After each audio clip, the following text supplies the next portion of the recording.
फैसला आ जाए उसके बाद प्लान ABCD काफ़ी है हमारे पास।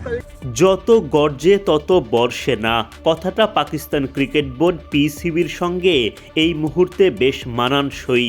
বাংলাদেশকে বিশ্বকাপ থেকে বাদ দেওয়ার পর পাকিস্তানের কি অবস্থান হবে এই নিয়ে যখন আলোচনা তুঙ্গে তখন নিজেদের বিশ্বকাপে স্কোয়াড ঘোষণা করল পিসিবি।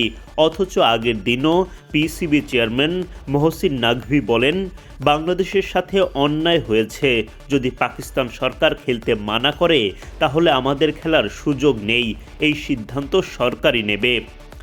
এরপর পাকিস্তানের বিশ্বকাপে স্কোয়াড ঘোষণার মধ্য দিয়ে স্পষ্ট হয়ে গেল যে দেশটির সরকার পাকিস্তান দলকে বিশ্বকাপ খেলার অনুমতি দিয়েছে।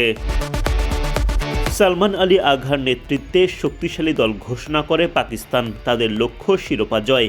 অধিনায়ক সালমান আলী আঘা, ফাহিম আশরাফ, খাজা মোহাম্মদ নাফে, মোহাম্মদ সালমান মির্জা, সাহিবজাদা ফারহান ও উসমান তারিক প্রথমবারের মতো আইসিসি টি-20 বিশ্বকাপে অংশ নিতে যাচ্ছেন। অতীতে আইসিসি ইভেন্টে খেলা ক্রিকেটারদের মধ্যে স্কোয়াডে রয়েছেন আবরার আহমেদ, বাবর আজম, ফখর জামান, মোহাম্মদ নওয়াজ, নাসিম শাহ, সাইম আয়ুব, শাহিন শাহ আফ্রিদি, শাদাব খান, উসমান খানের মতো তারকারা। এবারের বিশ্বকাপে পাকিস্তান রয়েছে এ গ্রুপে, যেখানে তাদের প্রতিপক্ষ চিরপ্রতিদ্বন্দ্বী ভারতসহ যুক্তরাষ্ট্র, নেদারল্যান্ডস, নামিবিয়ার মতো দল।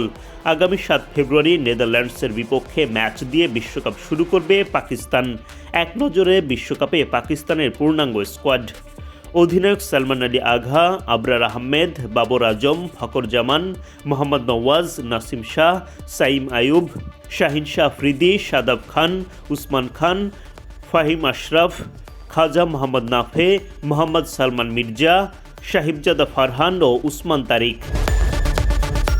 এদিকে শনিবার বাংলাদেশের পক্ষে কথা বলেন পাকিস্তান ক্রিকেট বোর্ডের চেয়ারম্যান মহসিন নাকভি। তিনি বলেন, আমার মনে হয় বাংলাদেশের সাথে অন্যায় হয়েছে। আইসিসির বোর্ড মিটিংয়েও আমি এটাই বলেছি, ডাবল স্ট্যান্ডার্ড করা ঠিক নয়। একজনের জন্য একরকম সিদ্ধান্ত, আরেকজনের জন্য আরেক রকম সিদ্ধান্ত নেওয়া হচ্ছে। তাই আমরা বাংলাদেশের পাশে আছি। আমরা চাই বাংলাদেশ বিশ্বকাপে খেলুক, তারা অনেক বড় অংশীদার, তাদের সাথে অন্যায় হোক এটা আমরা চাই না। বাংলাদেশও পাকিস্তানের মতোই সদস্য। ভারত এবং পাকিস্তানের সাথে যা করা হয়েছে বাংলাদেশের সাথেও এটা করুন। একজনই স্বৈরাচারী আচরণ করতে পারে না, যদি করে পাকিস্তান অবশ্যই প্রতিবাদ জানাবে। যদিও এখন পর্যন্ত পাকিস্তানের পক্ষ থেকে এই বিষয়ে কোনো প্রতিবাদ দেখা যায়নি, উল্টো বিশ্বকাপে যাওয়ার প্রস্তুতি নিচ্ছে তারা। Adnan Ahmed, BD cric time.